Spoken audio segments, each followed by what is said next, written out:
Hey everyone, how's it going? How are you doing today? I recently watched The Iron Claw, and I gotta admit, this movie didn't get my attention at first. For a while, until the reception and word of mouth started rumbling recently, I heard great things. I heard that it was a fantastic movie, with some saying that it was Zac Efron's, last minute clutch to nominate a spot in the Oscars, for best male role or lead actor or whatever. And I gotta say, I wasn't understanding the hype until I actually saw the movie. Some people were saying that he's borderline unrecognizable in this film, and if you check out his physique, then yeah, that definitely checks out in more ways than one. And then when I realized that Jeremy Allen White was in the movie, and you guys already know how I feel about him, I decided to watch it because that's all it really takes to get me to watch something. If he's in it, I know it's going to be good. So I decided to watch it, and I sat with it for a couple of days, to be honest, until finally writing this video. And I have to say, this movie is undeniably fantastic. It's an achievement in sports biopic films, in my opinion. And just to start off, we're going to start with the negatives, because I don't have that many. If anything, they're just minor nitpicks, to be honest. My first minor complaint is that they completely cut off a brother from the vonerichs story. If you're not familiar with that story, like how I wasn't before researching, there was a sixth brother, and he also died, but he just didn't make it into the final film. Now, I'm not going to act like I watched wrestling, knew anything about wrestling before this movie. I'm not even going to act that, this hurt the movie. Because in reality, it didn't, to be honest. But, if you're making a movie about a group of people, and, I still loved the movie, but in hindsight, it just makes you wonder why. Why cut a family member at all? I can understand not wanting to hit the audience with so much death and sorrow back to back to back. But at the same time, this movie was created to tell the tragic story of the vonerichs, to really bring to light that family and what it had gone through. And I think a bit of that gets taken away when you really try to cut it down. And it just feels kind of weird to me. Like I said, it doesn't hurt the film at all, and the film itself is still really good. My second nitpick, and this one is much shorter, I promise. The first brother just dies off screen, which we don't get to see. I get that.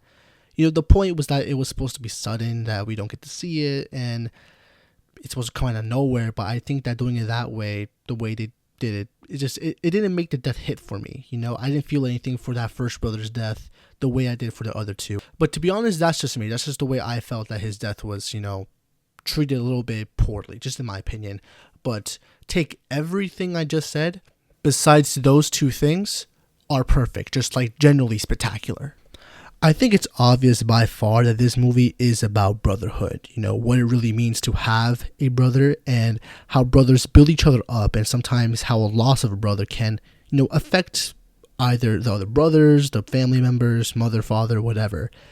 And, there's also more of a theme about family here, specifically a family that, whether you want to argue to was, toxic, abused, manipulated, truly wanted to follow their father's footsteps or not, this was a family that was killed by their father. That's, I think, the main point, to be honest. This is also a story about legacy, wanting to live up to legacy, and what that can really mean for each and every individual person inside of a family. Every brother has something distinct about them individually, something that makes them special, and something that gives them a different kind of relationship with their father that eventually leads them to their death.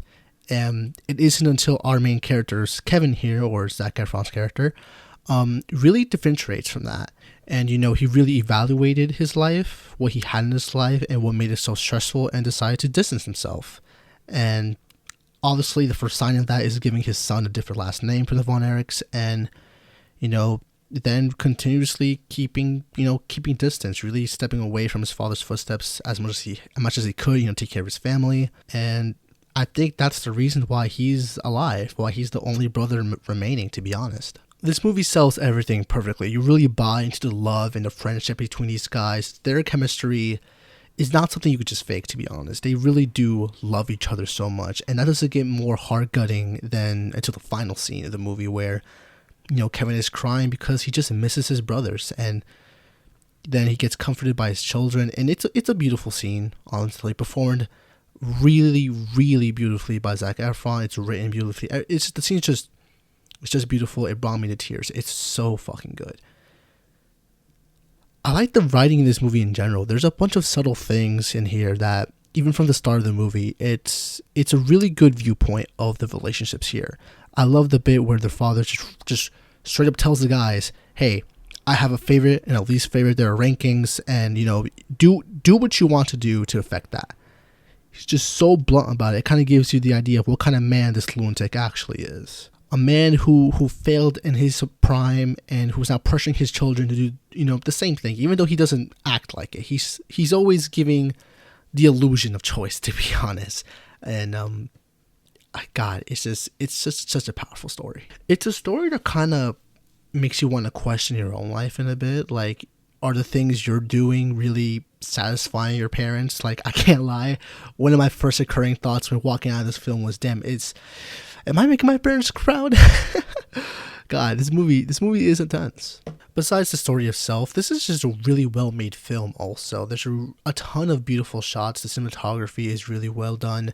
Very detailed, I gotta say. The opening shot, I think it's the opening shot.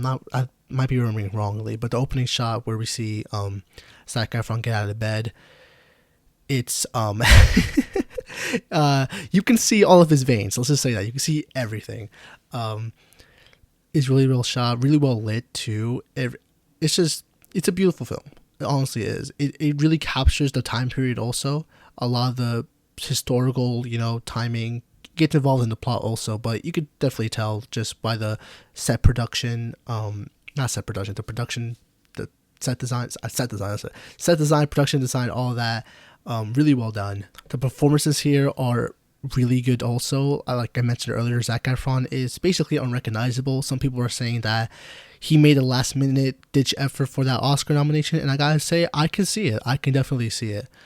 Every other brother is really, really great. Jeremy Allen White is an obvious highlight. Obviously steals the show for me.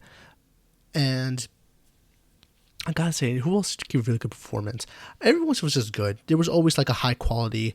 It was just Zach and Jeremy that, really took it above and beyond, in my opinion. But regardless of what you say about any of the quality of the actors, they all sell a loving relationship. You can all tell that they really gave some depth into their performance here. They elevated so much, and you can buy into that this is a group of people that love their father to the point that they're willing to, sacrifice everything. And also for Zac Efron's character, take it all away too. Like, damn, like you really, like he says in the movie, you couldn't save us all.